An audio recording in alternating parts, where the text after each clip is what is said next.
কোন ব্যক্তি যদি ফজরের নামাজ জামাতে আদায় করে, আদায় করার পর বৈশা পড়ে সুবহানাল্লাহ, আলহামদুলিল্লাহ, লা ইলাহা ইল্লাল্লাহ, আল্লাহু আকবার, অথবা কোরআন তেলাওয়াত করে, অথবা হাদিসের কিতাব পড়ে, অথবা তালিমের মধ্যে বসে, অথবা কায়দা পড়ে, অথবা আমপারা পড়ে, ফজর জামাতে পড়ছে, পড়ার পর সূর্য ওঠা পর্যন্ত আল্লাহর জিকিরে আছে, তাহলে আল্লাহর জিকির দ্বারা উদ্দেশ্য কোরআন, হাদিস, তালিম, কায়দা, আমপারা, যে কোনো জিকিরের মধ্যে ব্যস্ত। সূর্য উঠে গেছে, উঠার পর সুম্মা সাল্লা রাকাতাইন, এরপর 2 রাকাত ইশরাকের নামাজ যদি কেউ পড়ে, কানাত লাহু কাজরি হাজ্জাতিন ওয়া উমরা তাম্মাতিন তাম্মাতিন তাম্মা। নবীজি বলেন তার আমল নামায় পরিপূর্ণ পরিপূর্ণ পরিপূর্ণ, 3 বার পরিপূর্ণ বলছে, তার আমল নামায় পরিপূর্ণ পরিপূর্ণ পরিপূর্ণ হজ এবং উমরার সওয়াব আল্লাহ দান করবেন। সকালেই তো সুযোগ, আগামীকাল থেকে ফজর জামাতে বৈশা রয়েছেন সূর্য ওঠা পর্যন্ত, এরপর আপনি 2 রাকাত ইশরাক পড়লেন, রাসূল বলেন তোমার আমল নামায় পরিপূর্ণ পরিপূর্ণ পরিপূর্ণ হজ উমরার সওয়াব। আমরা যখন ঘুমাইতে যাই, নবী বলেন তোমাদের কেউ যখন ঘুমাইতে যায়, তার মাথার এই পিছনে শয়তান 3টা গিট দেয়। বলেন শয়তান কয়টা গিট দেয়? আজকে আমরা যখন ঘুমাবো রাতে, মিস্টার ইবলিস আইসা 3টা গিট দিবে।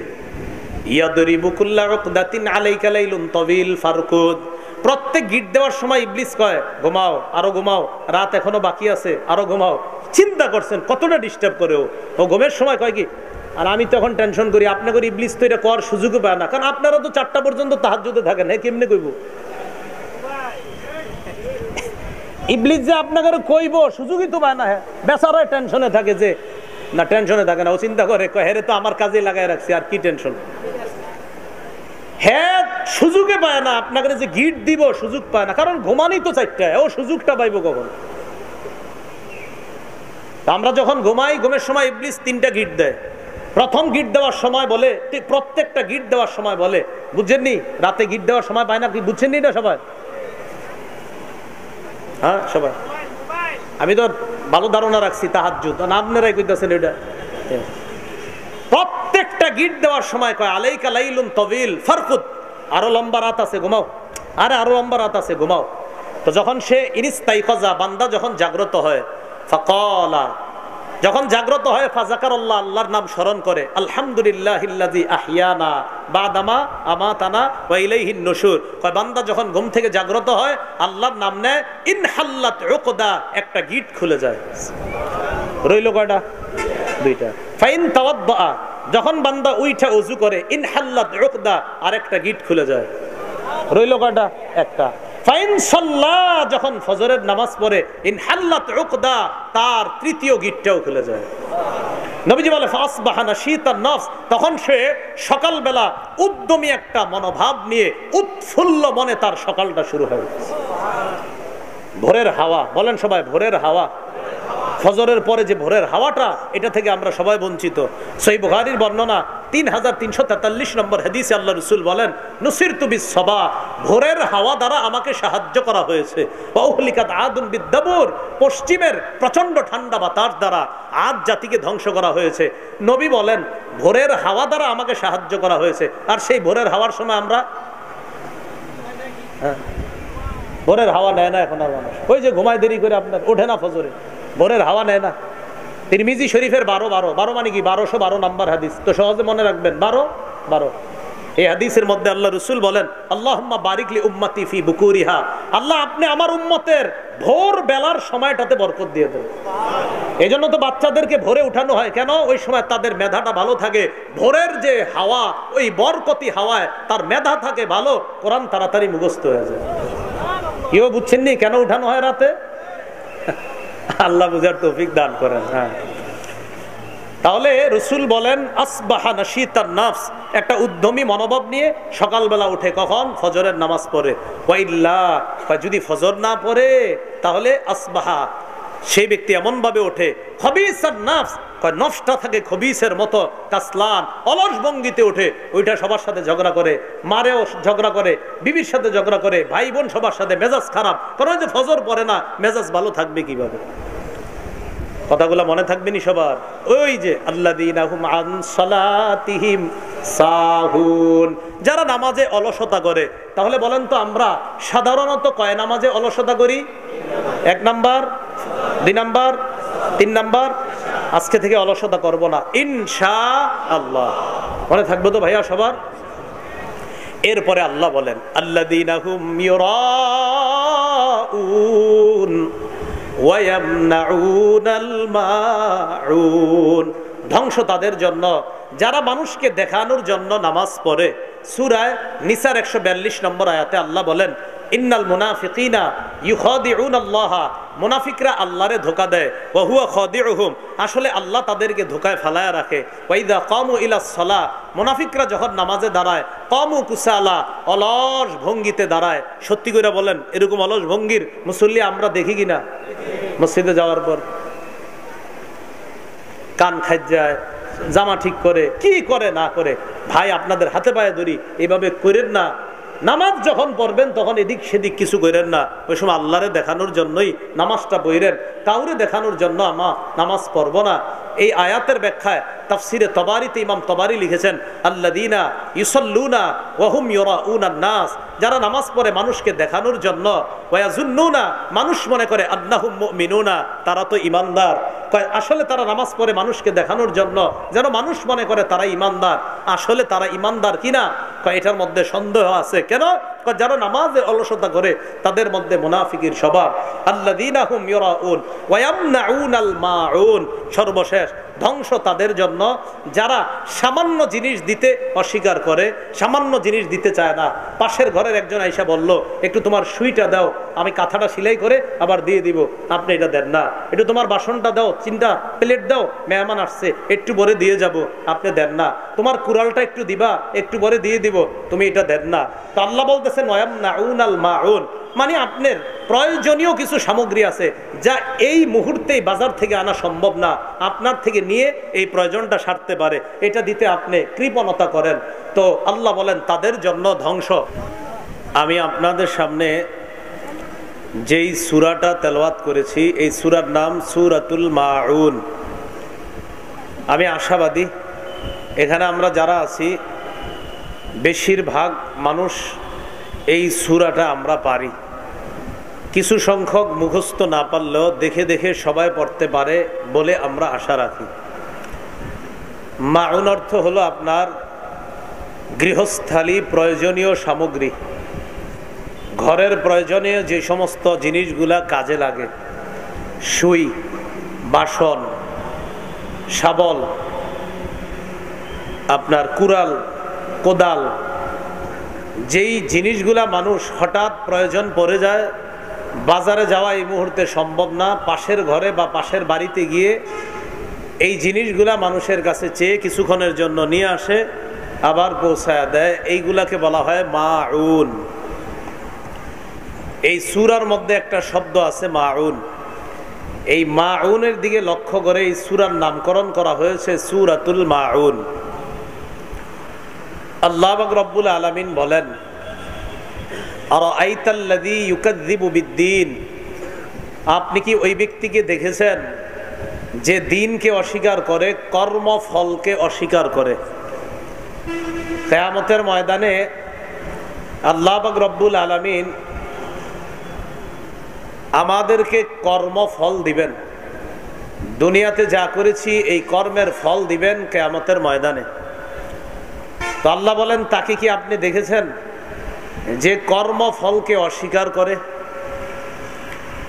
একদল কাফেরের ব্যাপারে এই আয়াত নাজিল হয়েছে। কর্মফল বলতে তারা হাসাহাসি করে যে এইগুলো হলো পূর্ববর্তীদের অলিক কল্প কাহিনী। বলেন নাউজুবিল্লাহ, এইগুলা মিথ্যা কাহিনী। তো আল্লাহ বলেন আরাআইতাল্লাযী ইউকাযযিবু বিদ্দীন, আপনি কি তাকে দেখেছেন যে দিনকে অস্বীকার করে, কর্মফলকে অস্বীকার করে? সূরা হজের 5 নম্বর আয়াতে আল্লাহ বলেন ইয়া আইয়ুহান নাসু ইন কুনতুম ফি রাইবিম মিনাল বাস ফাইন্না খালাকনাকুম মিন তুরাব হে মানুষ, তোমরা যদি পুনরুত্থানের ব্যাপারে সন্দিহান হয়ে থাকো, পুনরুত্থানের ব্যাপারে যদি তোমরা সন্দেহ পোষণ করো, তাহলে তোমরা জেনে নাও আমি তোমাদেরকে মাটি থেকে বানিয়েছি। সুম্মা মিন নুতফাতিন সুম্মা মিন আলাকা, এরপর শুক্র বিন্দু থেকে তোমাদেরকে সৃষ্টি করেছি, এরপর জমাট রক্ত থেকে সৃষ্টি করেছি। সুম্মা মিন মুদগাতিন মুখাল্লাকাতিন ওয়া গায়রি মুখাল্লাকাতিন লিনুবাইয়িনা লাকুম, এরপর পূর্ণ আকৃতি বিশিষ্ট অথবা অপূর্ণ আকৃতি বিশিষ্ট গোস্তপিণ্ড থেকে তোমাদেরকে সৃষ্টি করেছি। আল্লাহ বললেন, যারা পুনরুত্থানের ব্যাপারে সন্দেহ করে, নবী আপনি তাদেরকে জানায়া দেন যে আমি তো তোমাদেরকে সৃষ্টি করেছি মাটি থেকে। এটা তাদেরকে স্মরণ করায়া দেন। সবাই মনে রাখতে হবে, মানুষ সৃষ্টির মূল উপাদান হলো মাটি। বলেন, মানুষ সৃষ্টির মূল উপাদান কি? মাটি। মাটি থেকে মানুষকে সৃষ্টি করেছে। এই মানুষ আবার বলে আইদা কুন্না তুরাবা, আমরা যখন মাটির নিচে গিয়ে মাটি হয়ে যাব, আইন্না লাফি খালকিন জাদিদ, আবার কি আমরা নতুন সৃষ্টি হব, আমাদেরকে আবার সৃষ্টি করা হবে? মানুষ এই কথা বলে। এই জন্য মনে রাখতে হবে, মানুষ সৃষ্টির মূল উপাদান মাটি। আমাদের আব্বা আদম, আমি এখন যে বাংলাটা বলবো এই বাংলাটা মনে রাখবেন। আদম নবী এবং বনি আদম তথা বাশার বা মানুষের মূল উপাদান হলো মাটি। আদম নবী এবং বনি আদম তথা বাশার বা মানুষের মূল উপাদান হলো মাটি। বলেন তো, আদম নবীর মূল উপাদান কি? বনি আদমের মূল উপাদান? বাশার যারা আমরা মানুষ, মানুষের মূল উপাদান মাটি। আদম নবীর মূল উপাদান মাটি। আদম নবীরে আল্লাহ কিভাবে সৃষ্টি করেছেন এর 5টা ধাপ মনে রাখবেন। 1 নাম্বার ধাপ মাটি। 2 নাম্বার ধাপ এই মাটিকে পানি দিয়ে গোলানো হয়েছে, গুলিয়ে কাদা বানানো হয়েছে। 3 নাম্বার ধাপ এই কাদা মাটিকে আঠালো বানানো হয়েছে। 4 নাম্বার ধাপ আঠালো মাটিকে শুষ্ক ঠনঠনে পোড়া মাটি বানানো হয়েছে। 5 নাম্বার ধাপ শুষ্ক ঠনঠনে পোড়া মাটিকে কালচে মাটি বানিয়ে এটাকে আল্লাহ মানুষ বানিয়ে তার মধ্যে রূহ দিয়ে দিছে। কয়টা ধাপ বললাম? 5টা। 1 নাম্বার মাটি। 2 নাম্বার পানি দিয়ে গুলে ওই মাটিকে কাদা। 3 নাম্বার সেই কাদাকে বানানো হয়েছে আঠালো। 4 নাম্বার আঠালো মাটিকে বানানো হয়েছে শুষ্ক ঠনঠনে পোড়া মাটি।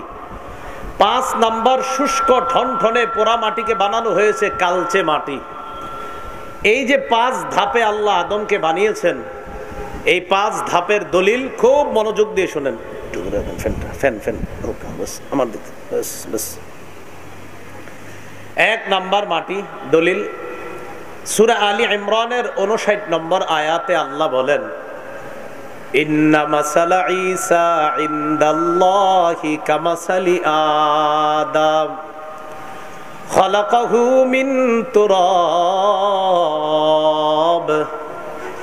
আল্লাহ বলেন, নিশ্চয়ই ঈসা আলাইহিস সালাতু ওয়াস সালামের দৃষ্টান্ত আল্লাহর কাছে আদম নবীর মতো।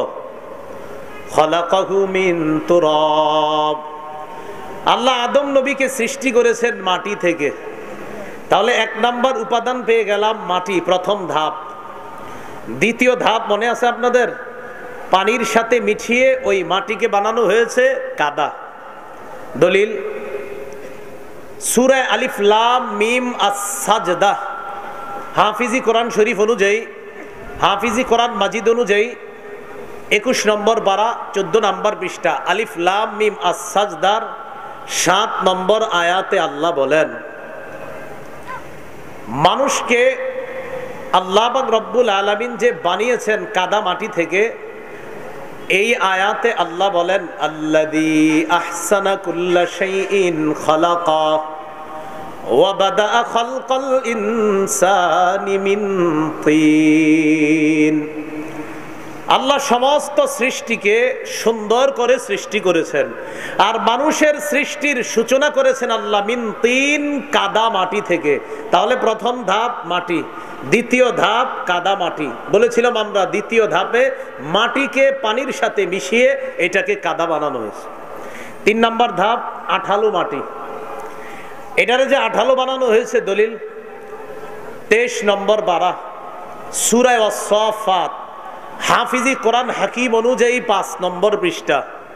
আল্লাহ পাক রব্বুল আলামিন বলেন, ইন্না খালাকনাকুম মিন তিনিল লাযিব। আমি মানুষকে সৃষ্টি করেছি আঠালো মাটি থেকে। সুবহানাল্লাহ। 4 নম্বর ধাপটাকে বলতে পারবেননি? আঠালো মাটিকে শুষ্ক ঠনঠনে পোড়া মাটি। ঠনঠনে মাটির দলিল হলো সূরা আর-রহমানের 14 নম্বর আয়াত। আল্লাহ বলেন, খালাকাল ইনসান মিন সালসালিন কাল ফাখখার। আল্লাহ মানুষকে সৃষ্টি করেছেন পোড়া মাটির ন্যায় শুষ্ক ঠনঠনে মাটি থেকে। এটা হলো 4 নম্বর ধাপ। 5 নম্বর ধাপটা মনে আছে আপনাদের? শুষ্ক ঠনঠনে পোড়া মাটিটাকে আল্লাহ কালচে মাটি বানিয়ে সেখান থেকে আদমকে আল্লাহ বানিয়েছেন। এটার দলিল সূরা হিজরের 28 নম্বর 29 নম্বর আয়াত। আল্লাহ পাক রব্বুল আলামিন সেই আয়াতের মধ্যে বলেন, وَإِذْ قَالَ رَبُّكَ لِلْمَلَائِكَةِ إِنِّي خَالِقٌ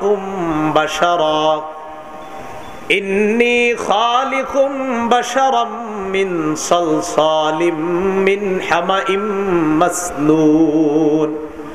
ওই সময়কে স্মরণ করুন যখন আপনার রব ফেরেশতাদেরকে বললেন, হে ফেরেশতারা, আমি শুষ্ক ঠনঠনে কালচে মাটি থেকে মানুষ বানাবো। ফাইদা সাওয়াইতুহু ওয়া নাফাখতু ফীহি মির রূহি। আমি যখন শুষ্ক ঠনঠনে কালচে মাটি থেকে মানুষকে বানাবো, তাকে যখন আমি মানুষের রূপ দান করব, এরপর তার মধ্যে আমি আমার রূহ তথা ফুকে দিব, আমার হুকুমটা তার মধ্যে দিব। রূহ মানি আল্লাহর হুকুম। আল্লাহ যতদিন চায় মানুষটা বাঁচবে, আল্লাহ যতদিন চান মানুষটা ততদিন দুনিয়াতে থাকবে, আল্লাহ না চাইলে তিনি থাকবেন না। এটাকে বলা হয় রূহ। যখন আমি মানুষটার মধ্যে রূহ দিব, ও ফেরেশতারা ফাকউ লাহু সাজিদিন, তোমরা তার সামনে সিজদায় পড়ে যাবা। তাহলে মানুষ বানানোর, আদম বানানোর কয় ধাপ জানলাম আমরা? 1 নম্বর ধাপ মাটি থেকে, এটা আমরা জানলাম সূরা আলী ইমরান 59 নম্বর আয়াত। ইন্না মাসালা ঈসা ইনদাল্লাহি কামাসালি আদম খালাকাহু মিন তুরাব। 2 নম্বর ধাপ জানলাম আমরা পানির সাথে মাটিকে মিশিয়ে এটাকে কাদা মাটি বানানো হয়েছে। সূরা আলিফ লাম মিম আস-সাজদার 7 নম্বর আয়াত থেকে আমরা জানলাম ওয়া বাদাআ খালকাল ইনসানি মিন তিন। 3 নম্বর এই কাদা মাটিকে আঠালো বানানো হয়েছে, এটা আমরা জানলাম সূরা আস-সাফফাতের 11 নম্বর আয়াত থেকে। আল্লাহ বলেন, ইন্না খালাকনাহুম মিন তিনিল লাযিব। 4 নম্বর ধাপ, আল্লাহ মানুষকে বানিয়েছেন ঠনঠনে শুষ্ক পোড়া মাটি থেকে। এটার দলিল সূরা আর-রহমানের 14 নম্বর আয়াত। খালাকাল ইনসান মিন সালসালিন কাল ফাখখার। 5 নম্বর ধাপ, শুষ্ক ঠনঠনে পোড়া মাটিটাকে আল্লাহ কালচে মাটি বানিয়ে এটাকে আল্লাহ মানুষ তথা আদম বানায়া এটার মধ্যে আল্লাহ তার রূহ ফুঁকে দিয়ে ফেরেশতাদেরকে বললেন, আদমের সামনে তোমরা সিজদা দাও। এটার দলিলটা মনে আসেনি? সূরা হিজর 28 29 নম্বর আয়াত। এবার আপনারা আবার প্রথম শিরোনামে আসেন। কি বলছিলাম? আদম এবং বনি আদম। বাশার তথা মানুষের সৃষ্টির মূল উপাদান মাটি। অনেকের মনে প্রশ্ন আসছে, হুজুর আদমের সৃষ্টির উপাদান মাটি জানলাম, মানুষ সৃষ্টির উপাদান যে মাটি, এটার দলিল কোথায়? আমরা কার সন্তান? সবাই বলেন আদম। তো বাবা আদমের সৃষ্টির প্রথম মূল উপাদান কি ছিল? মাটি। আমরা যে মাটির সৃষ্টি, এটার দলিল কি? সূরা হজের 5 নম্বর আয়াতে আল্লাহ বলেন, ইয়া আইয়ুহান নাস ইন কুনতুম ফি রাইবিম মিনাল বাস ফাইন্না খালাকনাকুম মিন তুরাব। হে মানুষ, তোমরা যদি পুনরুত্থানের ব্যাপারে সন্দিহান হও, তাহলে তোমরা জেনে রাখো আমি তোমাদেরকে মাটি থেকে সৃষ্টি করেছি। তাহলে আমাদেরকে কি থেকে আল্লাহ সৃষ্টি করেছেন? মাটি। এখন একটা দলিল দিব আমরা যে মাটির সৃষ্টি, এই দলিলটা আপনাদের অনেকে পারেন, কিন্তু আপনারা জানেন না যে এই দলিল যে আমরা সবাই জানি এটা আপনারা জানেন না। দলিল দিলে কইবেন ও হুজুর আসলেই তো আমরা এটা পারি, আর এটার মধ্যে যে আল্লাহ বলছে আমরা মাটির তৈরি এটা তো জানতাম না। সূরা তাহা 55 নম্বর আয়াত, হাফিজি কোরআন মাজিদ অনুযায়ী 16 নম্বর পারা 14 নম্বর পৃষ্ঠা। আল্লাহ পাক রব্বুল আলামিন বলেন, মিনহা খালাকনাকুম ওয়া ফিহা নুঈদুকুম ওয়া মিনহা নুখরিজুকুম তারাতান উখরা। আল্লাহ বলেন আমি মাটি থেকেই তোমাদেরকে সৃষ্টি করেছি, আবার মাটিতেই তোমাদেরকে ফিরিয়ে নিয়ে যাব, আবার মাটি থেকেই তোমাদেরকে পুনরুত্থান করব, পুনরায় কিয়ামতের ময়দানে উপস্থিত করব। বলেন তো আমাদেরকে আল্লাহ বানিয়েছেন কি থেকে? মারা যাওয়ার পর আবার কোথায় নিয়ে যাবেন? মাটি থেকে। কিয়ামতের মাঠে যে আল্লাহ উঠাবেন, তো সেটাও কার ভিতর থেকে উঠাবেন? মাটি। মনে থাকবে নি? তাহলে আল্লাহ মাটি থেকে বানাইছে, মাটির ভিতরে নিবে, আবার মাটি থেকে কিয়ামতের ময়দানে উঠাবে। এ হলো আমরা যে মাটির তৈরি মূল উপাদান মাটি, এটা বললাম। হ্যাঁ, আমাদের আরো উপাদান আছে, পানি আছে, এরপরে আরো বিভিন্ন উপাদান, কিন্তু আমাদের মূল উপাদান মাটি, এটা আমার বলা উদ্দেশ্য। তিরমিজি শরীফের 2955 নম্বর হাদিস, মানুষের মধ্যে সাদা, কালো, লাল আছে না নাই? কেন সাদা হয়, কেন লাল হয়, কেন কালো হয়? কেন? সবাই তো সাদা হতে পারত, সবাই তো লাল হতে পারত, সবাই তো কালো হতে পারত, বিভিন্ন জন বিভিন্ন ধরনের কেন হয়? তিরমিজি শরীফের 2955 নম্বর হাদিস, মানে 2955। قال رسول الله صلى الله عليه وسلم إن الله خلق آدم من قبضة قبضها من جميع الأرض। রাসূলুল্লাহ সাল্লাল্লাহু আলাইহি সাল্লাম বলেন, আল্লাহ পাক রব্বুল আলামিন সমগ্র পৃথিবী থেকে এক মুঠো মাটি দিয়ে আদম নবীকে সৃষ্টি করেছেন। আবার বলছি, আল্লাহ পাক রব্বুল আলামিন সমস্ত পৃথিবী থেকে এক মুঠো মাটি নিয়ে কাকে সৃষ্টি করেছেন? আদম। এবার নবী কি বলে দেখেন, ফাজা বনু আদম আলা কাদারিল আরদ। এই জন্য আদম সন্তানরা দুনিয়াতে আসে মাটির পরিমাণ অনুযায়ী। মাটির পরিমাণ অনুযায়ী মানি ফাজা মিনহুমুল আহমার, তাদের মধ্যে কেউ হয় লাল, এর মানে তার মধ্যে লাল মাটি বেশি পড়ছে। সুবহানাল্লাহ। ওয়া মিনহুমুল আবিয়াদ, তাদের মধ্যে কেউ হয় সাদা, এর মধ্যে তার মধ্যে সাদা মাটি বেশি পড়ছে। ওয়াল আসওয়াদ, তাদের মধ্যে কেউ হয় কালা, এর মানে তার মধ্যে কালা মাটিটা বেশি পড়ছে। কি বুঝছেন নি আপনারা? অনেকে হাসতেছে কালো মানুষের দিকে তাকায়, এইটা ঠিক করেন না।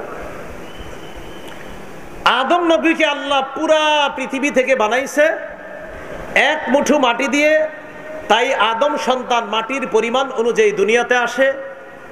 কেউ হয় লাল, তার মানে তার মাঝে লালের অংশটা বেশি, কেউ হয় সাদা, তার মাঝে সাদার অংশটা বেশি, ওয়াল আস, তার মাঝে কালোর অংশ বেশি। নবী কয় ওয়া বাইনা জালিকা, আবার কেউ লাল সাদা সংমিশ্রণ মিশ্রিত রঙে দুনিয়াতে আসে। কয় আমার ছেলেটা সুন্দর, একটু সাদা, কিন্তু মাঝে মাঝে তার মাঝে একটু লাল লাল ভাব আছে। কয় আমার ছেলেটা হলুদ সুন্দর, লাল সুন্দর। কেন লাল সুন্দর? কয় মানে ও সুন্দর, একটু লাল লাল ভাব, ও সুন্দর একটু কমলা রঙের ভাব, ও সুন্দর একটু হলুদ ভাব। যেমন আমাদের নবীজি দেখতে কেমন ছিলেন? সহিহ বুখারীর 3547 নম্বর হাদিস, আনাস ইবনে মালিক রাদিয়াল্লাহু তাআলা আনহুর বর্ণনা।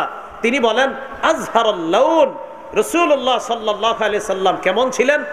আজহারুল লাউন লাইসা বিআবিয়াদ আমহাকা ওয়ালা বিআদামা, নবী ধবধবে সাদা ছিলেন না, আবার একবারে টমাট বর্ণের ছিলেন না। আচ্ছা তাহলে কেমন ছিলেন? নবী এমন ছিলেন লাল লাল ভাব গোলাপি রঙের ছিলেন। সুবহানাল্লাহ। কি রঙের ছিলেন? আমার এটা বোঝানো উদ্দেশ্য না, আমার বোঝানো এটা উদ্দেশ্য, মানুষের মূল উপাদান, মানুষের মূল উপাদান। তো এরপরেও তো ঝগড়া করেন। যেমন এনে শুনছেন বয়ান, বাহিরে গিয়ে কইবেন আমনে ডামনে কোন আমগোটা আমরা। বলেন মানুষের মূল উপাদান মাটি। এটা খুব সারা জীবন মনে রাখবেন। ইনশাল্লাহ অন্য কোনো সময় বলবো আরেকটা আলোচনা, যে কাউরে নূর বললে তিনি নূরের তৈরি হওয়া আবশ্যক হয় না, এই ব্যাপারে এতগুলো দলিল দিব ইনশাল্লাহ। এই কটা না, এতগুলো। কাউরে নূর বললে যে নূরের তৈরি হয় না, এতগুলো না, আরো বেশি হইব, আরো বেশি। নূর বললে যে নূরের তৈরি হয় না, অসংখ্য গণিত দলিল দেবে ইনশাল্লাহ। বাকি আমাদের আজকের আলোচ্য বিষয় মানুষের মূল উপাদান মাটি, আর ওই মাটি থেকে আল্লাহ বানাইছে মানুষকে। ওই মানুষ যেন চিন্তা করে যে আমি কিয়ামতের ময়দানে আবার উঠব মাটি থেকে। তো আল্লাহ বলেন, একদল মানুষ কয় মাটি হয়ে গেলে আবার কিভাবে উঠব? আল্লাহ কয় তাদেরকে জানায়া দেন, আমি তাদেরকে মাটি থেকে বানাইছি, মাটিতে নিব, মাটি থেকে উঠাবো। এরা যেন কর্মফলকে অস্বীকার না করে, কর্মফল দেওয়ার জন্য কিয়ামতের ময়দানে আবার তাদেরকে উপস্থিত করব। ওইটাই আর আইতাল্লাযী ইউকাজ্জিবু বিদ্দীন, কর্মফল অস্বীকার করে, কয় মাটি হয়ে গেলে আবার কিভাবে উঠব? তাহলে এখান থেকে আমরা গিয়েছিলাম, আমরা মাটির তৈরি, মাটিতে যাব, মাটি থেকে আবার উঠব। আল্লাহ আমাদের আকীদাটা বিশুদ্ধ রেখে কবরে যাওয়ার তৌফিক দান করেন। এরপরে আল্লাহ বলেন, ফাযালিকাল্লাযী ইয়াদউল ইয়াতীম, সে হলো ওই ব্যক্তি যেই ব্যক্তি এতিমকে ধাক্কা দেয়। দিনকে, কর্মফলকে যে অস্বীকার করে, আল্লাহ বলে সে হলো ওই ব্যক্তি যে এতিমকে ধাক্কা দেয়। তার বিশ্বাস হলো থুর, এতিমরে খাওয়াইলে, মিসকিনরে খাওয়াইলে, নবী বলে, আল্লাহ বলে যে এই উপকার ওই উপকার, আর আল্লাহর কথা আর নবীর কথাগুলো আলেমরা কয় যে এতিমরে খাওয়াইলে এই উপকার, মিসকিনরে খাওয়াইলে এই উপকার। তো যেই ব্যক্তি কর্মফলকে অস্বীকার করে, হে এগুলা বিশ্বাস করে না, কয় থুর এগুলা হুজুরগো আন্দাজি কথা, এই জন্য সে কি করে? এতিমকে ধাক্কা দেয়। বলেন নাউজুবিল্লাহ। এতিমকে ধাক্কা দেওয়ার চার ব্যাখ্যা। বলেন কয় ব্যাখ্যা? চার। বলেন তো সবাই, এতিমকে ধাক্কা দেওয়ার ব্যাখ্যা কয়টা? চারটা। একটু মন দিয়ে শুনেন ওয়াজগুলা, কারণ পাশে গাড়ি যায় তো, বাস যায়, এই জন্য আমরা যদি মনোযোগ অন্যদিকে দিই আওয়াজটা বুঝবো না। বাসের আওয়াজে অনেক সময় আমাদের একটু মনোযোগ যেন ছুটে না যায়। তো আপনারা আছেন তো মাহফিলে?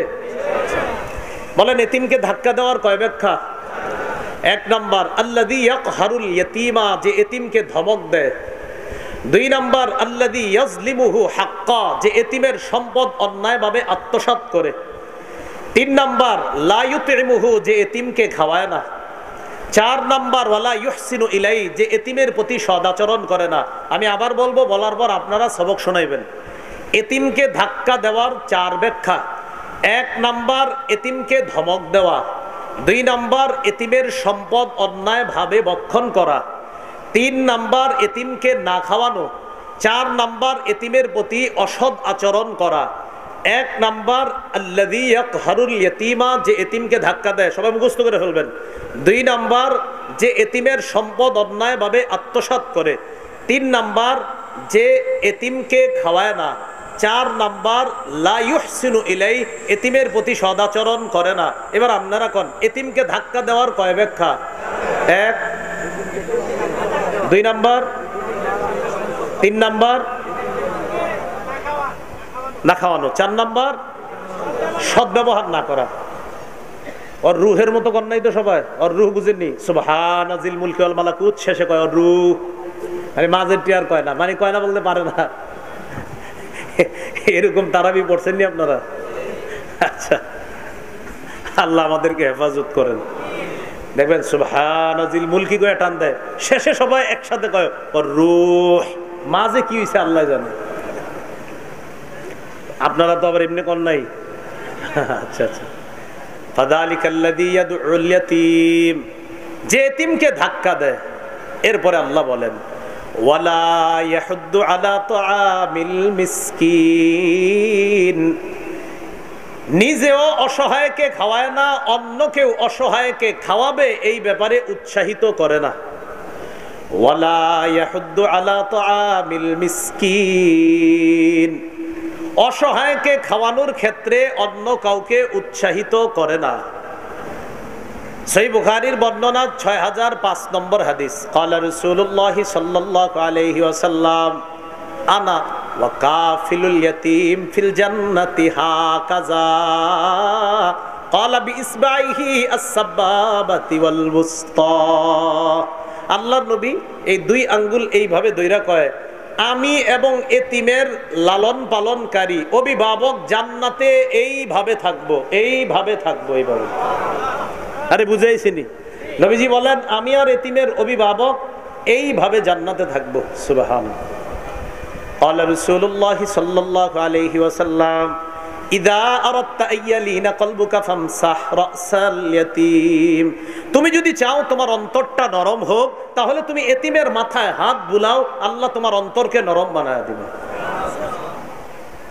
তাহলে দিনকে, কর্মফলকে অস্বীকার করে ওই ব্যক্তি যে এতিমকে ধাক্কা দেয়, যে মিসকিনকে খাওয়ানোর ক্ষেত্রে উৎসাহিত করে না, নিজেও খাওয়ায় না, অন্যকেও খাওয়া এই ব্যাপারে উৎসাহিত করে না।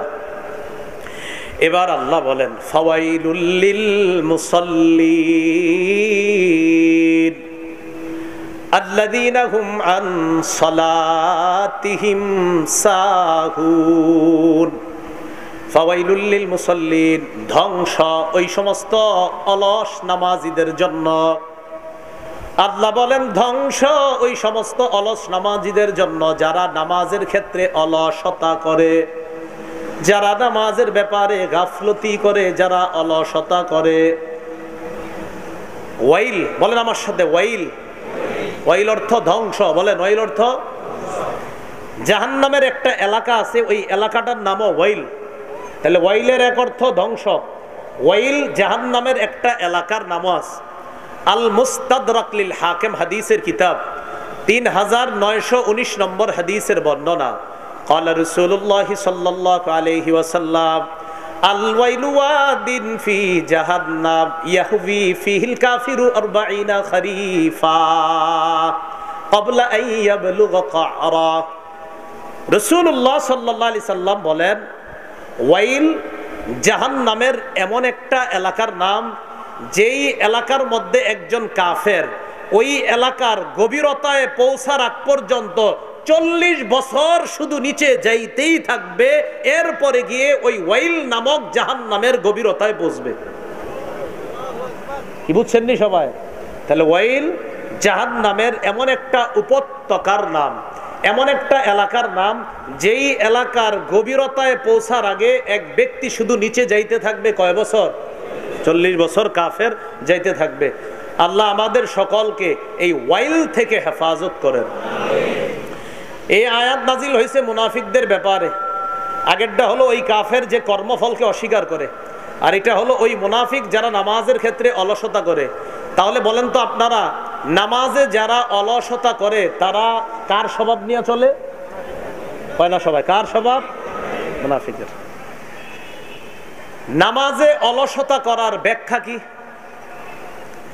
নামাজে অলসতার ব্যাখ্যা হলো, এক নম্বর ব্যাখ্যা, যেই ব্যক্তি নামাজ পড়ে কিন্তু সওয়াবের কোনো আশা করে না, আর নামাজ ছেড়ে দিলেও তার যে শাস্তি হবে কোনো ভয় করে না। আবার বলছি, খুব মন দিয়ে শোনেন, নামাজে অলসতা করার ব্যাখ্যা কি?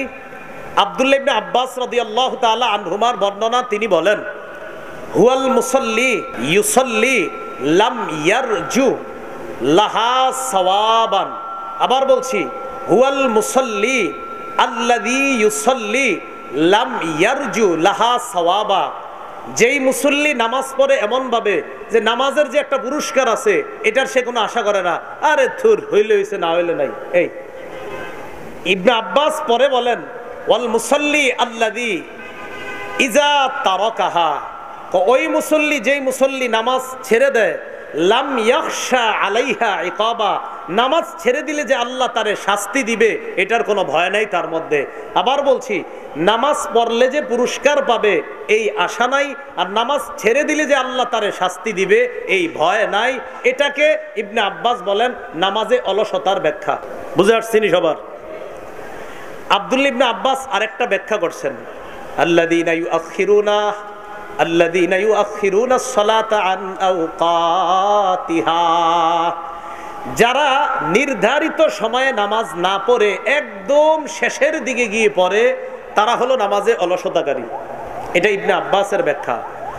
আবুল আলিয়া তিনি ব্যাখ্যা করেছেন, নামাজে অলসতার ব্যাখ্যা হলো যারা ইউআখিরুনা আন মাওয়াকিতিহা লা ইউসাল্লুনাহা লিমাওয়াকিতিহা, যারা সময় মতো নামাজ পড়ে না, ওয়ালা ইউতিম্মুনা রুকুআহা ওয়ালা সুজুদাহা, যারা সঠিকভাবে রুকু সেজদা করে না, এরা হলো নামাজে অলসতা আদা। আবার বলছি, আবুল আলিয়া বলেন যারা সময় মতো নামাজ পড়ে না আর রুকু সেজদাগুলা ঠিক মতো করে না, এরা হলো নামাজে অলসতাকারী। যে এদেরকে বলা হয়েছে যারা নামাজে অলসতা করে তাদের জন্য ওয়াইল, তাদের জন্য ধ্বংস। বলেন নাউজুবিল্লাহ। নামাজে অলসতার দ্বিতীয় ব্যাখ্যা, বলেন আমার সাথে, কোন মতে, বলেন কোন মতে শেষ সময়ে ঠুকুর মেরে নামাজ আদায় করা। তাহলে নামাজ অলসতা করার আরেকটা ব্যাখ্যা, কোন মতে শেষ সময়ে ঠুকুর মেরে নামাজ আদায় করা। দলিল আবু দাউদ শরীফের 413 নম্বর হাদিস। এই হাদিসের মধ্যে আসছে ক্বালা রাসূলুল্লাহ সাল্লাল্লাহু আলাইহি ওয়াসাল্লাম, আল্লাহ নবী বলেন, তিলকা সালাতুল মুনাফিকিনা, তিলকা সালাতুল মুনাফিকিনা, তিলকা সালাতুল মুনাফিকিন। নবী বলেন এটা হলো মুনাফিকের নামাজ, এটা হলো মুনাফিকের নামাজ, এটা হলো মুনাফিকের নামাজ। কোনটা মুনাফিকের নামাজ? ইয়াজলিসু আহাদুহুম হাত্তা ইযা আসফারাতিশ শামস, মুনাফিক বৈশা থাকে, অপেক্ষা করে কখন সূর্যটা ডুববে। এই পড়তেছি অপেক্ষা করে পড়তেছি, হাত্তা ইযা আসফারাতিশ শামস, সূর্যটা যখন হলুদ হয়ে যায়। মুনাফিক অপেক্ষা করে সূর্য যখন হলুদ হয়ে যায়। হলুদ হওয়ার পর কানাত বাইনা করনাই শাইতান, শয়তানের দুই শিঙের মাঝে থাকে, আও আলা করনাই শাইতান, সূর্য যখন শয়তানের দুই শিঙের উপরে থাকে, সূর্যটা পশ্চিম দিকে যায়, হলুদ হয়ে যায়, ওই ব্যক্তি তখন ক্ষমা দাঁড়ায়, দাঁড়ানোর পর কোন মতে নাকারো আরবাআন, 4টা ঠুকর মারে। আসরের নামাজ কয় রাকাত? 4 রাকাত। কয়েক ঠুকর? 2 ঠুকর, 3 ঠুকর, 4 ঠুকর, কোন মতে 4টা ঠুকর মারে। ওয়ালা ইয়াজকুরুল্লাহ ফিহা ইল্লা কালিলা, কয় খালি ঠুকর মারে, বেশি আল্লাহরে স্মরণ করে না। সুবহানা রব্বিয়াল আলা আছে, আজিম আছে, আত্তাহিয়াতু আছে, এইগুলা ঠিকঠাক মতো সে আদায় করে না। নবী বলেন এটা মুনাফিকের নামাজ। তাহলে কি বুঝলাম? নবী বলছেন এটা মুনাফিকের নামাজ, যারা শেষ সময়ে সূর্য হলুদ হয় কোনো মতে দাঁড়ায়, 4টা ঠোকর মারে, এটাকে নবী মুনাফিকের নামাজ বললেন। এই জাতীয় নামাজি থেকে আল্লাহ আমাদেরকে হেফাজত করে, সঠিক সময়ে আমরা যেন সব নামাজগুলো আদায় করতে পারি, আল্লাহ তৌফিক দান করেন। নামাজে অলসতা করার 3 নাম্বার ব্যাখ্যা, যারা নামাজ পড়ে না। বলেন যারা নামাজ, এতক্ষণ জানলাম কি পড়ে কিন্তু ঠিকঠাক মতো না, এখন আরেক ব্যাখ্যা, নামাজ পড়েই না। হ্যাঁ, যারা নামাজ পড়ে না তারা মেহেরবানি করে হাদিসগুলা মনে রাখবো। তিরমিজি শরীফের 2618 নম্বর হাদিস, আন জাবির ইবনে আব্দুল্লাহ রাদিয়াল্লাহু তাআলা আনহু قال قال رسول الله صلى الله عليه وسلم বাইনাল কুফরি ওয়াল ঈমান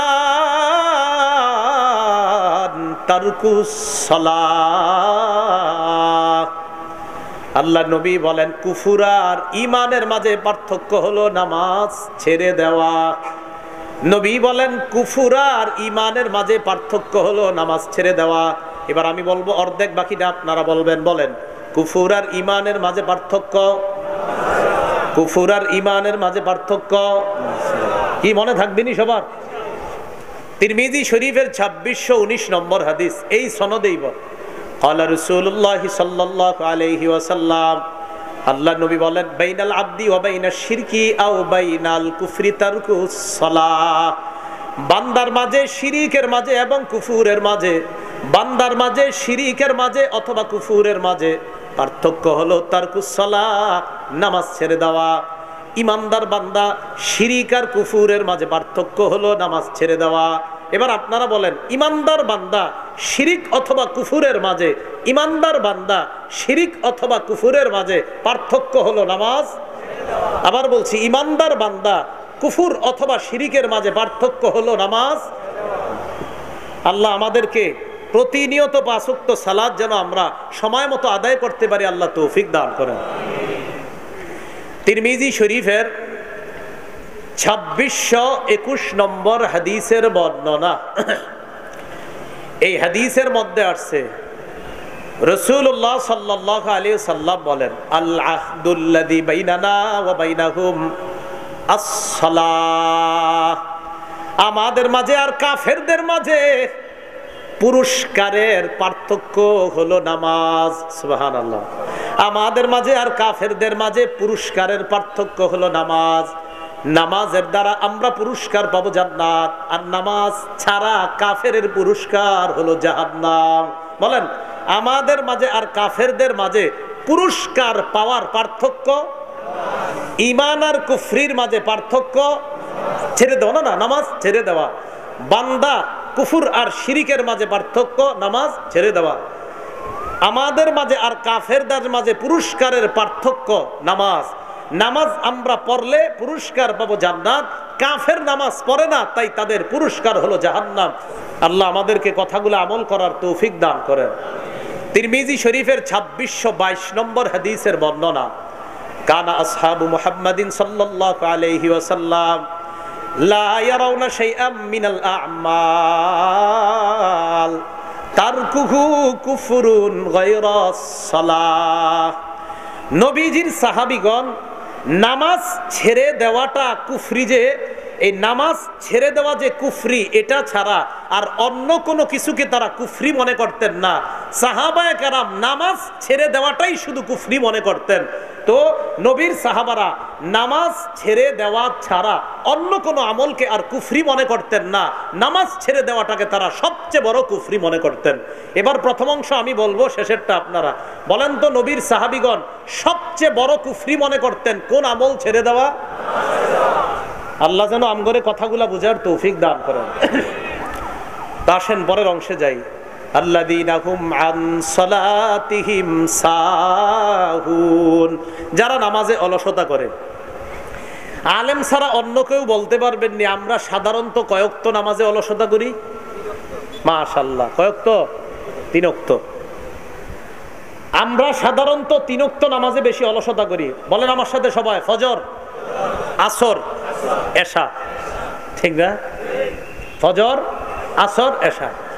জোহরের নামাজে দেখবেন অফিস আদালত সহ সব মসজিদে মুসল্লি বেশি। মাগরিবের নামাজে পাড়া গ্রাম সহ শহরের সব মসজিদে মুসল্লি বেশি। আনফরচুনেটলি ফজর, আসর আর এশায় মুসল্লি বেশি পাওয়া যায় না। তাহলে আমরা কয়েকত নামাজে বেশি অলসতা করি। এর মধ্যে 1 নাম্বার কোন নামাজটা? ফজরে যে অলসতা করি, এটা কি আমনে করে বুঝান লাগবো?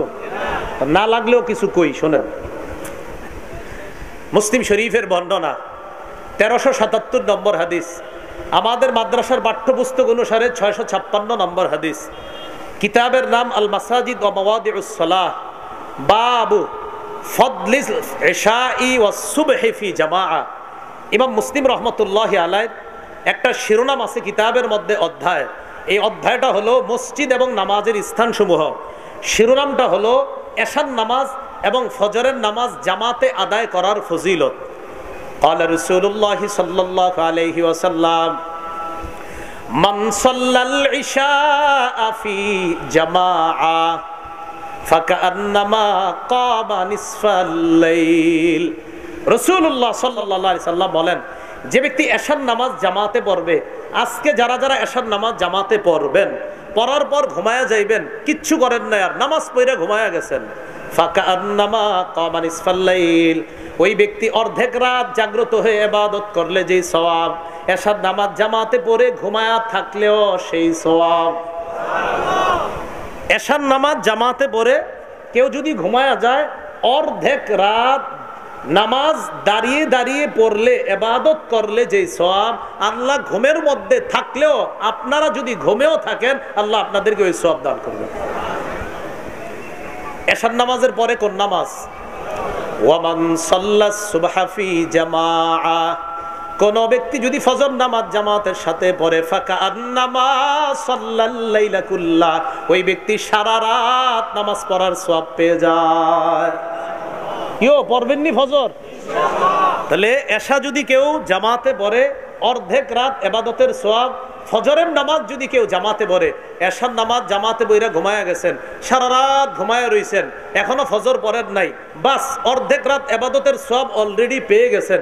ঘুম থেকে উইঠা ফজরটা জামাতে পড়ছেন, নবী কয় সারা রাত ইবাদতের সওয়াব পেয়ে গেছে।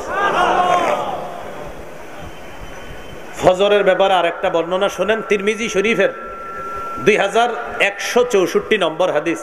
কিতাব মানে শিরোনাম হলো আবওয়াবুল ফিতান আর রাসূলুল্লাহ সাল্লাল্লাহু আলাইহি সাল্লাম, কলহ বিপর্যয় অধ্যায়। আর বাব হলো মান সাল্লা সুবহা ফাহুয়া ফি জিম্মাতিল্লাহ। আমি কিভাবে আপনাদেরকে বুঝাই, কেউ যদি ফজর পড়ে সে আল্লাহর জিম্মায় চলে যায়। কার জিম্মায় চলে যায়? আল্লাহর জিম্মায়। عن أبي هريرة رضي الله تعالى عنه أن رسول الله صلى الله عليه وسلم قال من صلى الصبح فهو في ذمة الله। যে ব্যক্তি ফজরের নামাজ পড়ে ফাহুয়া ফি জিম্মাতিল্লাহ, সে আল্লাহর জিম্মায় চলে যায়। ফালা ইউতবিআন্নাকুমুল্লাহু বিশাইইম মিন জিম্মাতি। শোনো, কিয়ামতের ময়দানে আল্লাহ যেন তোমাদেরকে তার জিম্মার ব্যাপারে জিজ্ঞাসা না করে। এর মানে যে ব্যক্তি ফজর পড়ে তার উপর তোমরা জুলুম করবা না, নির্যাতন করবা না। আল্লাহ কিয়ামতের মাঠে জিজ্ঞাসা করে ফেলতে পারে, আচ্ছা ফজর আদায় করছে যে, সে তো আমার জিম্মায় চলে গেছে, আমার জিম্মায় যে লোকটা ছিল কেমনে তুমি তার উপর জুলুম করলা? কিয়ামতের মাঠে ফজর আদায়কারীর উপর জুলুম করলে আল্লাহর কাছে জবাবদিহিতা করতে হবে। দেখছেন নি? ফজর আদায়কারী আল্লাহর জিম্মায়। নবী কয় সাবধান, আল্লাহর জিম্মায় যে আছে তারে প্রহার করবা না, আঘাত করবা না, জুলুম করবা না।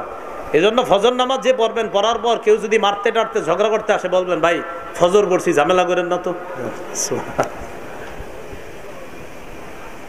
আবু দাউদ শরীফের আরেকটা বর্ণনা শুনেন, 561 নম্বর হাদিস, কিতাব আস-সালাহ, নামাজ অধ্যায়। শিরোনাম বাবুন মা জাআ ফিল মাশি ইলা সালাহ ফিজ যুলাম। অন্ধকারের মধ্যে যে ব্যক্তি মসজিদে হাইটা এসে আসে, মা জাআ ফিল মাশি ইলাল মাসাজিদ ফিজ যুলাম, অন্ধকারে যারা হাইটা মসজিদে আসে। বলেন তো সাধারণত অন্ধকারে কয় নামাজ পাই? এশা, ফজর। এশার নামাজে অন্ধকার পাই, ফজরে আপনি অন্ধকার প্রথম দিকে পাই, ফজর পড়তে পড়তে ফর্সা হয়ে যায়। ক্বালা রাসূলুল্লাহ সাল্লাল্লাহু আলাইহি ওয়াসাল্লাম বাশশিরিল মাশাইনা ফিজ যুলাম, বাশশিরিল মাশাইনা ফিজ যুলাম ইলাল মাসাজিদ বিন নূরিত তামি ইয়াউমাল কিয়ামাহ। যারা হেঁটে হেঁটে অন্ধকারের মধ্যে হেঁটে হেঁটে মসজিদের দিকে যায়, তাদেরকে কিয়ামতের ময়দানে পরিপূর্ণ আলোর সুসংবাদ জানায়া দাও। বলেন আমার সাথে, বলেন দুনিয়াতে অন্ধকারে হেঁটে মসজিদে যাওয়া, কিয়ামতের ময়দানে পরিপূর্ণ আলো পেয়ে যাওয়া। তাহলে দুনিয়াতে অন্ধকারে হাইটা মসজিদে যাবো, কিয়ামতের ময়দানে পরিপূর্ণ আলো পেয়ে যাব। আল্লাহ আমাদেরকে কবুল করেন। কেউ মনে থাকবেন ইনশাআল্লাহ? তাহলে অন্ধকারে হেঁটে মসজিদে যাব, ফজর আর এশা, আল্লাহ আমাদেরকে কিয়ামতের ময়দানে পরিপূর্ণ নূরের মধ্যে আমাদেরকে পরিচালিত করবেন। আরেকটা বর্ণনা শুনেন, মুসলিম শরীফের 1322 নম্বর হাদিস, আমাদের মাদ্রাসার পাঠ্যপুস্তক অনুসারে 634 নম্বর হাদিস। এই হাদিসের মধ্যে আসছে ক্বালা রাসূলুল্লাহ সাল্লাল্লাহু আলাইহি ওয়াসাল্লাম, বুরাইদা রাদিয়াল্লাহু তাআলা আনহুর বর্ণনা, আল্লাহ রাসূল সাল্লাল্লাহু আলাইহি সাল্লাম বলেন, লাইয়ালি জান্নার আহাদুন সাল্লা ক্বাবলা তুলুইশ শামসি ওয়া ক্বাবলা গুরুবিহা। যে ব্যক্তি, পড়েন বলেন, যে ব্যক্তি সূর্য উঠার আগের নামাজ, সূর্য ডুবার আগের নামাজ, আবার বলেন, যে ব্যক্তি সূর্য উঠার আগের নামাজ এবং সূর্য ডুবার আগের নামাজ আদায় করবে, সে কিছুতেই জাহান্নামে প্রবেশ করবে না। সূর্য উঠার আগের নামাজ কি? ফজর। সূর্য ডুবার আগের নামাজ আসর। এই তো মাশাআল্লাহ, বাকি তিন ওয়াক্ত পড়েন না, ওটা তো লাগবেই, মানে গুরুত্ব। তো সূর্য উঠার আগের নামাজ আর সূর্য ডুবার আগের নামাজ, এই দুই ওয়াক্ত নামাজ যারা গুরুত্ব সহকারে পড়বে, অন্যগুলো অবশ্যই পড়বে, এই দুই ওয়াক্ত নামাজ যারা গুরুত্ব সহকারে পড়বে, নবী বলেন যেহেতু অন্যগুলোও তারা গুরুত্ব দিবে, সে কিছুতেই জাহান্নামে প্রবেশ করবে না। আরেকটা হাদিস শোনা আপনাদেরকে, সহিহ বুখারীর বর্ণনা 574 নম্বর হাদিস। এই হাদিসের মধ্যে আছে قال رسول الله صلى الله عليه وسلم من صلى البردين دخل الجنة। বলেন আমার সাথে, যেই ব্যক্তি দুই ঠান্ডার নামাজ পড়বে সে জান্নাতে প্রবেশ করবে। একটা হলো ফজর আর একটা আসর। ফজরের সময় আবহাওয়াটা ঠান্ডা, আসরের সময়ও গরম, আবহাওয়াটা আস্তে আস্তে ঠান্ডা হয়ে যায়। এই দুই ঠান্ডার নামাজ যে পড়বে, রাসূল বলেন দাখালাল জান্নাহ, সে জান্নাতে প্রবেশ করবে। আরেকটা হাদিস শুনি আমরা, সহিহ বুখারীর বর্ণনা 657 নম্বর হাদিস। এই হাদিসের মধ্যে আছে ক্বালা রাসূলুল্লাহ সাল্লাল্লাহু আলাইহি ওয়াসাল্লাম, আল্লাহ নবী বলেন লাইসা সালাতুন আসকালা আলাল মুনাফিকিনা মিন সালাতিল ফজরি ওয়াল ইশা। মুনাফিকদের উপর ফজর আর এশার চাইতে ভারী আর কোনো কিছু নাই। এটা জোরে আওয়াজ দিয়ে কইতে হবে, বলেন মুনাফিকদের কাছে, বলেন ফজর আর এশা, ফজর আর এশার চেয়ে ভারী আর কোনো কিছু নাই। তাহলে আমি একটু বলবো, বাকিটা আপনারা বলেন তো, মুনাফিকদের কাছে ফজর আর এশার চাইতে ভারী আর কোনো কিছু আছে? এবার আপনারা বলবেন কোন দুই নামাজ মুনাফিকদের কাছে সবচেয়ে ভারী? আবার কোন দুই নামাজ মুনাফিকদের কাছে সবচেয়ে ভারী? বলবেননি? তাহলে দেখছেন ঘুরা ফিরা হাদিসে খালি তিন ওয়াক্তের কথা গুরুত্ব আসতেছে, ফজর আসর এশা, ফজর আসর এশা। কারণ উম্মত এই তিন ওয়াক্তে অলসতা বেশি করে। নবীজি বলেন লাউ ইয়ালামুনা মা ফিহিমা লাআতাউহুমা ওয়ালাউ হাবওয়া। মুনাফিকরা যদি জানতো ফজর আর এশার নামাজে কি উপকার, লাআতাউহুমা ওয়ালাউ হাবওয়া, হামাগুড়ি দিয়ে হলেও ফজর আর এশার নামাজে তারা উপস্থিত হতো। হামাগুড়ি কেমনে বুঝেননি? আপনি যদি প্যারালাইজড হয়ে যেতেন, অসুস্থ হয়ে যেতেন, গড়ায়া গড়ায়া হলেও ফজর আর এশার নামাজে যাইতেন। যদি ফজর আর এশার মূল্য কি, ফজর আর এশার কি ফায়দা, এটা যদি জানতেন, নবী কয় তোমরা গড়ায়া গড়ায়া হলেও ফজর আর এশার নামাজে যাইতেন। ভাই পড়বেননি সবাই? আল্লাহ কবুল করেন। আরেকটা হাদিস শোনাই, তিরমিজি শরীফের বর্ণনা 586 নম্বর হাদিস। এই হাদিসের মধ্যে আছে قال رسول الله صلى الله عليه وسلم من صلى الغداة في جماعة। কোন ব্যক্তি যদি ফজরের নামাজ জামাতে আদায় করে, সুম্মা ক্বাদা ইয়াযকুরুল্লাহ হাত্তা তাতলুআশ শামস। কোন ব্যক্তি যদি ফজরের নামাজ জামাতে আদায় করে, আদায় করার পর বৈশা পড়ে সুবহানাল্লাহ, আলহামদুলিল্লাহ, লা ইলাহা ইল্লাল্লাহ, আল্লাহু আকবার, অথবা কোরআন তেলাওয়াত করে, অথবা হাদিসের কিতাব পড়ে, অথবা তালিমের মধ্যে বসে, অথবা কায়দা পড়ে, অথবা আমপারা পড়ে।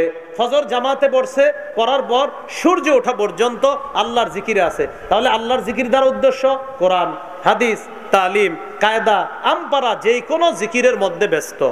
সূর্য উঠে গেছে, উঠার পর সুম্মা সাল্লা রাকাতাইন, এরপর 2 রাকাত ইশরাকের নামাজ যদি কেউ পড়ে, কানাত লাহু কাজরি হাজ্জাতিন ওয়া উমরা তাম্মাতিন তাম্মাতিন তাম্মা। নবীজি বলেন তার আমল নামায় পরিপূর্ণ পরিপূর্ণ পরিপূর্ণ, 3 বার পরিপূর্ণ বলছে, তার আমল নামায় পরিপূর্ণ পরিপূর্ণ পরিপূর্ণ হজ এবং উমরার সওয়াব আল্লাহ দান করবেন। সকালেই তো সুযোগ, আগামীকাল থেকে ফজর জামাতে বৈশা রয়েছেন সূর্য ওঠা পর্যন্ত। এরপর আপনি 2 রাকাত ইশরাক পড়লেন, রাসূল বলেন তোমার আমল নামায় পরিপূর্ণ পরিপূর্ণ পরিপূর্ণ হজ উমরার সওয়াব। তাহলে ফজর নামাজ, আসর নামাজ, এশা, এগুলা গুরুত্ব দিব তো ইনশাআল্লাহ। আর একটা হাদিস শোনাই, সহিহ বুখারীর বর্ণনা 555 নম্বর হাদিস।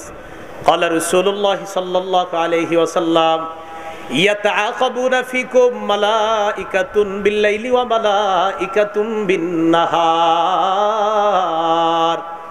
তোমাদের কাছে পালাক্রমে 2 দল ফেরেশতা আসে, আমাদের কাছে পালাক্রমে দুই দল ফেরেশতা আসে। এক দল হলো রাতের ফেরেশতা, আরেক দল হলো দিনের ফেরেশতা। ওয়ায়াজতামিউনা ফি সালাতিল আসরি ওয়াল ফাজর। দুই দল ফেরেশতা আমাদের কাছে আসে প্রতিদিন। তাদের সাক্ষাৎ হয়ে যায় দুই দলের সাক্ষাৎ, আসরের সময় হয়ে যায় দুই দলের সাক্ষাৎ। সুম্মা ইয়ারজুল্লাযিনা বাতু ফীকুম। এরপর আমাদের মাঝে যারা রাত্রে ছিল তারা আল্লাহর কাছে যখন যায়, বলেন তো আল্লাহ আমাদের ব্যাপারে জানে কিনা? জানার পরেও জিজ্ঞাসা করে কাইফা তারাকতুম ইবাদি, আচ্ছা আমার বান্দাদেরকে কিভাবে রাইখে আসছো? ফেরেশতারা জবাব দেয় তারাকনাহুম ইউসাল্লুনা আতাইনাহুম ওয়া হুম ইউসাল্লুনা। আল্লাহ আপনার বান্দা তো এক আজীব বান্দা, যখন তাদের কাছে গেছি তখনও দেখি নামাজ পড়ে, যখন তাদেরকে রেখে আসলাম তখনও দেখি নামাজ পড়ে। হ্যাঁ, গেছি নামাজ পড়ে, আসলাম তখনও নামাজ পড়ে। তাহলে ফজরের আর আসর, এই জায়গায় আসরের গুরুত্ব, যে আসরের নামাজের সময় একদল আসে আরেক দল যায়। তো যারা আসে আইসা দেখে একদল নামাজে আছে, যারা যায় যাওয়ার সময় দেখে একজন নামাজে আছে। ফজরের সময়ও যারা যায় যাওয়ার সময় দেখে নামাজে আসে, আইসা দেখে আসরের নামাজে, যাওয়ার সময় রাইখা যায় ফজরের নামাজে। আল্লাহ কয় বান্দাদেরকে কেমনি রাইখে আসছো? আল্লাহ গিয়ে যখন গেলাম তখনও দেখি নামাজ পড়ে, যখন আসলাম তখনও দেখি নামাজ পড়ে। কি সুন্দর সৌভাগ্য! আমি আপনি চাইলেই প্রত্যেক দিন আল্লাহর দরবারে আমার আপনার নাম উচ্চারিত হবে। যদি ফজর আর আসর ঠিক মতো আদায় করি তো আমাদের নামটা আল্লাহর দরবারে আলোচিত হবে। প্রতিদিন আদায় করবো তো ইনশাআল্লাহ। আল্লাহ তৌফিক দান করে। যে আরেকটা হাদিস শুনি, সহিহ বুখারীর 1142 নম্বর হাদিস। এই হাদিসের মধ্যে আসছে রাসূলুল্লাহ সাল্লাল্লাহু আলাইহি ওয়াসাল্লাম বলেন, ইয়াকিদুশ শাইতান আলা কাফিয়াতি রাসি আহাদিকুম সালাসা উকাদ ইযা হুয়া নামা। আমরা যখন ঘুমাইতে যাই, নবী বলেন তোমাদের কেউ যখন ঘুমাইতে যায় তার মাথার এই পিছনে শয়তান 3টা গিট দেয়। বলেন শয়তান কয়টা গিট দেয়? আজকে আমরা যখন ঘুমাবো রাতে, মিস্টার ইবলিস আইসা 3টা গিট দিবে। ইয়াদরিবু কুল্লা উকদাতিন আলাইকা লাইলুন তাবিল ফারকুদ। প্রত্যেক গিট দেওয়ার সময় ইবলিস কয় ঘুমাও, আরো ঘুমাও, রাত এখনো বাকি আছে, আরো ঘুমাও। চিন্তা করছেন কতটা ডিস্টার্ব করে ও ঘুমের সময় কয় কি? আর আমি তখন টেনশন করি আপনাদের ইবলিস তো এটা করার সুযোগও পায় না, কারণ আপনারা তো 4টা পর্যন্ত তাহাজ্জুদে থাকেন। হ্যাঁ, কেমনে কইব? ইবলিস যে আপনাদের কইব সুযোগই তো পায় না। হ্যাঁ, বেচারা টেনশনে থাকে। যে না টেনশনে থাকে না, ও চিন্তা করে কয় হেরে তো আমার কাজে লাগাই রাখছি, আর কি টেনশন। হ্যাঁ, সুযোগে পায় না, আপনাকে যে গিট দিব সুযোগ পায় না, কারণ ঘুমানি তো 4টায়, ও সুযোগটা পাইব কখন? আমরা যখন ঘুমাই, ঘুমের সময় ইবলিস 3টা গিট দেয়। প্রথম গিট দেওয়ার সময় বলে, প্রত্যেকটা গিট দেওয়ার সময় বলে, বুঝছেননি? রাতে গিট দেওয়ার সময় পায় না, কি বুঝছেননি না সবাই? হ্যাঁ সবাই, আমি তো ভালো ধারণা রাখছি তাহাজ্জুদ, না আপনারাই কইতাছেন এটা। প্রত্যেকটা গিট দেওয়ার সময় কয় আলাইকা লাইলুন তাবিল ফারকুদ, আরো লম্বা রাত আছে ঘুমাও, আরে আরো লম্বা রাত আছে ঘুমাও। তো যখন সে ইনিস্তাইকাজা, বান্দা যখন জাগ্রত হয়, ফাকালা, যখন জাগ্রত হয়, ফাযাকারাল্লাহ, আল্লাহর নাম স্মরণ করে, আলহামদুলিল্লাহিল্লাযী আহইয়ানা বাদামা আমাতানা ওয়া ইলাইহিন নুশুর। কয় বান্দা যখন ঘুম থেকে জাগ্রত হয় আল্লাহর নাম নেয়, ইনহাল্লাত উকদা, একটা গিট খুলে যায়। রইল কয়টা? 2টা। ফাইন তাওয়াদ্দা, যখন বান্দা উইঠা ওযু করে, ইনহাল্লাত উকদা, আরেকটা গিট খুলে যায়। রইল কয়টা? একটা। ফাইন সাল্লা, যখন ফজরের নামাজ পড়ে, ইনহাল্লাত উকদা, তার 3য় গিটটাও খুলে যায়। নবীজি বলে ফাসবাহা নাশীতান নফস, তখন সে সকালবেলা উদ্যমী একটা মনোভাব নিয়ে উৎফুল্ল মনে তার সকালটা শুরু হয়। ভোরের হাওয়া, বলেন সবাই ভোরের হাওয়া। ফজরের পরে যে ভোরের হাওয়াটা, এটা থেকে আমরা সবাই বঞ্চিত। সহিহ বুখারীর বর্ণনা 3343 নম্বর হাদিসে আল্লাহ রাসূল বলেন, নুসিরতু বিস-সাবা, ভোরের হাওয়া দ্বারা আমাকে সাহায্য করা হয়েছে। ওয়া উহলিকাত আদুন বিদ-দাবুর, পশ্চিমের প্রচন্ড ঠান্ডা বাতাস দ্বারা আদ জাতিকে ধ্বংস করা হয়েছে। নবী বলেন ভোরের হাওয়া দ্বারা আমাকে সাহায্য করা হয়েছে। আর সেই ভোরের হাওয়ার সময় আমরা ভোরের হাওয়া নেয় না এখন আর মানুষ। ওই যে ঘুমায় দেরি করে, আপনার ওঠে না ফজরে, ভোরের হাওয়া নেয় না। তিরমিজি শরীফের 12 মানে কি 1212 নম্বর হাদিস, তো সহজে মনে রাখবেন 12। এই হাদিসের মধ্যে আল্লাহ রাসূল বলেন, আল্লাহুম্মা বারিক লি উম্মতি ফি বুকুরিহা, আল্লাহ আপনি আমার উম্মতের ভোর বেলার সময়টাতে বরকত দিয়ে দেন। এই জন্য তো বাচ্চাদেরকে ভোরে উঠানো হয় কেন? ওই সময় তাদের মেধাটা ভালো থাকে। ভোরের যে হাওয়া, ওই বরকতি হাওয়ায় তার মেধা থাকে ভালো, কোরআন তাড়াতাড়ি মুখস্থ হয়ে যায়। কেউ বুঝছেননি কেন উঠানো হয় রাতে? আল্লাহ বুঝার তৌফিক দান করেন। হ্যাঁ, তাহলে রসুল বলেন আসবাহা নাশিতান নাফস, একটা উদ্যমী মনোভাব নিয়ে সকালবেলা উঠে, কখন? ফজরের নামাজ পড়ে। ওয়াইল্লা, যদি ফজর না পড়ে তাহলে আসবাহা, সেই ব্যক্তি এমন ভাবে ওঠে খবিসান নাফস, নফসটা থাকে খবিসের মতো, কাসলান, অলস ভঙ্গিতে ওঠে। ওইটা সবার সাথে ঝগড়া করে, মারেও ঝগড়া করে, বিবির সাথে ঝগড়া করে, ভাই বোন সবার সাথে, মেজাজ খারাপ। কারণ যে ফজর পড়ে না, মেজাজ ভালো থাকবে কিভাবে? কথাগুলো মনে থাকবে নি সবার? ওই যে আল্লাযীনা হুম আন সালাতিহিম সাহুন, যারা নামাজে অলসতা করে। তাহলে বলেন তো আমরা সাধারণত কয় নামাজে অলসতা করি? 1 নাম্বার, 2 নাম্বার, 3 নাম্বার। আজকে থেকে অলসতা করব না ইনশাআল্লাহ। মনে থাকবে তো ভাইয়া সবার? এরপরে আল্লাহ বলেন আল্লাযীনা হুম ইউরাউন ওয়া ইয়ামনাউনাল মাউন, ধ্বংস তাদের জন্য যারা মানুষকে দেখানোর জন্য নামাজ পড়ে।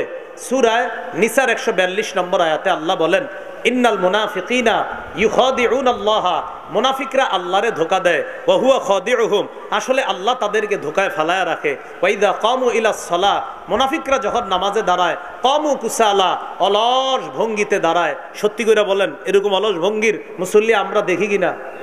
মসজিদে যাওয়ার পর কান খাই যায়, জামা ঠিক করে, কি করে না করে। ভাই আপনাদের হাতে পায়ে ধরি, এইভাবে করেন না। নামাজ যখন পড়বেন তখন এদিক সেদিক কিছু করেন না। ওই সময় আল্লাহরে দেখানোর জন্যই নামাজটা পড়েন, কাউরে দেখানোর জন্য নামাজ পড়ব না। এই আয়াতের ব্যাখ্যায় তাফসিরে তবারিতে ইমাম তবারি লিখেছেন আল্লাযীনা ইউসাল্লুনা ওয়া হুম ইউরাউনান নাস, যারা নামাজ পড়ে মানুষকে দেখানোর জন্য, ওয়া ইয়াজুন্নুনা, মানুষ মনে করে আন্নাহুম মুমিনুনা, তারা তো ঈমানদার। আসলে তারা নামাজ পড়ে মানুষকে দেখানোর জন্য, যেন মানুষ মনে করে তারা ঈমানদার। আসলে তারা ঈমানদার কিনা এটার মধ্যে সন্দেহ আছে। কেন? যারা নামাজে অলসতা করে তাদের মধ্যে মুনাফিকের স্বভাব। আল্লাযীনা হুম ইউরাউন ওয়া ইয়ামনাউনাল মাউন, সর্বশেষ ধ্বংস তাদের জন্য যারা সামান্য জিনিস দিতে অস্বীকার করে, সামান্য জিনিস দিতে চায় না। পাশের ঘরের একজন আইসা বলল একটু তোমার সুইটা দাও, আমি কাঁথাটা সেলাই করে আবার দিয়ে দিব, আপনি এটা দেন না। একটু তোমার বাসনটা দাও, চিন্তা প্লেট দাও, মেহমান আসছে, একটু পরে দিয়ে যাব, আপনি দেন না। তোমার কুড়ালটা একটু দিবা, একটু পরে দিয়ে দিব, তুমি এটা দেন না। তো আল্লাহ বলতেছেন ওয়ায়ামনাউনাল মাউন, মানে আপনার প্রয়োজনীয় কিছু সামগ্রী আছে যা এই মুহূর্তেই বাজার থেকে আনা সম্ভব না, আপনার থেকে নিয়ে এই প্রয়োজনটা সারতে পারে, এটা দিতে আপনি কৃপণতা করেন। তো আল্লাহ বলেন তাদের জন্য ধ্বংস। যদিও এখানে কাফেরদের স্বভাব উল্লেখ করা হয়েছে, আল্লাহ যেন এই স্বভাবগুলা থেকে আমাদেরকে হেফাজত করেন, মুনাফিকদের স্বভাব থেকে যেন আমাদেরকে হেফাজত করেন। সুবহানাল্লাহি ওয়া বিহামদিহি, সুবহানাকাল্লাহুম্মা বিহামদিকা আশহাদু আল্লা ইলাহা ইল্লা আনতা আস্তাগফিরুকা। কি আপনারা খুলে ফেলতেছেন কেন? ওয়াজ তো শেষ হয় নাই, তো আরো তো আসবে। হ্যাঁ, কে উঠবেন না? ওয়াজ শেষ হয়েছে? মাহফিল কি শেষ আজকে? মুনাজাত দিয়ে দিমু? আরে মুনাজাত দিয়ে দিমু তো, হেরা দুইটা যেতেছে। আল্লাহ আমাদের সকলকে সূরা মাউনের যে কথাগুলো বলা হলো আমরা যেন আমলে আনতে পারি, আল্লাহ তৌফিক দান করেন। আমিন। ওয়া আখিরু দাওয়ানা আলহামদুলিল্লাহি রাব্বিল আলামিন।